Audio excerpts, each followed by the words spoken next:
Back Then is a song made by Houston rapper Mike Jones, which was released on February 15th, 2005, which was the second single from his debut studio album, Who Is Mike Jones. The single itself gave him his first and only top 40 hit on the Billboard charts as a solo artist. The song was also produced by another Texas native, Celia Williams, and the scratches on the track by fellow Houston native, DJ Michael 5000 Watts. This song has a clean and dirty version, as you can hear the difference. Back then they didn't want me, now I'm hot, they all on me. Back then hoes didn't want me, now I'm hot, hoes all on me.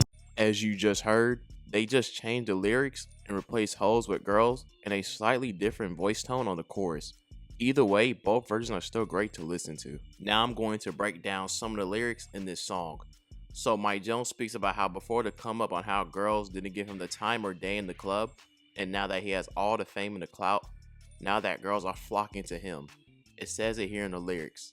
I came up in the game, these hoes didn't show no love. They see me in the club and used to treat me like a scrub. There's another verse in the song where how girls used to diss him, and now they run up to him and kiss him while telling their friends that they miss him now. It reminds me of another song that isn't related to the hip hop and rap subject, but it's a wrestling theme with that similar kind of lyric that was used by fellow wrestler Shelton Benjamin. It's called Ain't No Stoppin' Me, the gold standard remix from the WWE Uncaged 8 album. There's a line in the song where it says that same kind of message here. Back in the days, all the girls used to diss me. Now I'm on top, all the girls say they miss me. As you can see, those lyrics are basically the same because those songs were made around the same time, like 2004, 2005-ish. I can't lie, the rap music around that time really puts you on some game, and that's what's lacking in today's music, I'll be honest. Also, to follow up with that verse, Mike Jones says his iconic phone number. 281-330-8004, baby. He said it in most of his songs, which led to him printing it on t-shirts, and that people couldn't book fake shows because I'm sure it was like a shit ton of people calling that number, so it was definitely about to blow for sure. You see how I played on that? Mike Jones about to blow? Y'all know what I mean. It definitely was a smart marketing tactic on his end, not gonna lie. Then on his second verse of the song, he says how girls found him cute, but he was just too chubby. But now that he held on his grind and stacking his money, they want to show him love, yet he's still the same size he was a year later. It comes to show you that it doesn't matter if you're skinny, fat, or in good shape. As long as you got it together, you can still attract those same females that overlooked you, or even better ones than the previous. Mike Jones on the same verse said that they want to call him now, but he ain't got the time for them, and that he's returning the favor by stalling her like she did him. Literally letting her know that he's Mike Jones, and that's nothing changed but his change, but he's still the same regardless. So don't try to hop on this wave now when he wasn't with it then.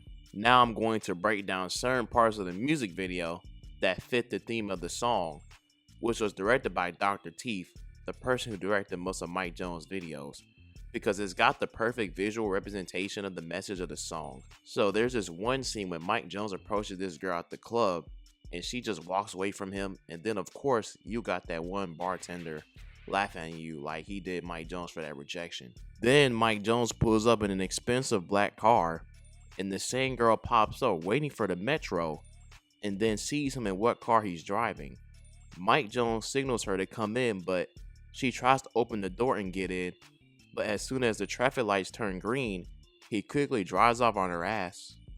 The same chick obsessed with him pops up once again in a lobby scene where Mike Jones is coming in and one of his crew members stop him from seeing him. It's a pretty funny scene though, because it plays off of the whole "who? Mike Jones" line that he's known for. Now there's another scene where he's at an autograph signing with people waiting in line, and then he sees a girl who just skips the whole line. Then Mike Jones gets a flashback to a year ago when he was handing out brochures for his show, and the same girl received one and throws it away while giving him the infamous hand in the face. He just signs her autograph with shame, and she doesn't even get her copy back due to the girls behind her fighting over it while Mike Jones sarcastically clapping about it. Let's talk about the impact Back Then as a song had on the hip hop community and culture today due to the message and the lyrics. The message was about how, from a man's perspective, how females reject them or not give them the time or day, but now since they worked on themselves and started to come up in life, now they want to be a part of what you got going on. My word of advice is don't get with these type of women that want you for what you have or trying to use you for it, which is a common thing going on in today's culture. These are the type of women you would just smash or clap the cheeks instead of just getting a real one that doesn't just want you for your money, but also sticking by your side by using that money to build a strong foundation for the both of y'all. Any mentions of this song that I can find is when one of the biggest streamers in the world, Cenat, was on the No Jumper podcast back in 2022 when he made the reference to the song here, laying to a girl that wasn't feeling him and how other girls were hitting him up at the time. Hey, so long story short, there was some girl I was trying to talk to. Like back then, she was super tough. Like I was never good with her because I don't know, I guess she didn't fuck with me. Yeah. Then she decides to call me on my stream. Out of nowhere. Then after she called me, I forgot exactly what she said, but she was like, yo, I'm just checking up on you, like, how you doing? And mind you, my last text from her was like 2-3 years ago. It was like 2-3 years ago. And bro, it was 2-3 years ago. And when I seen it, I was like, bro, what the fuck? She's calling me out of nowhere.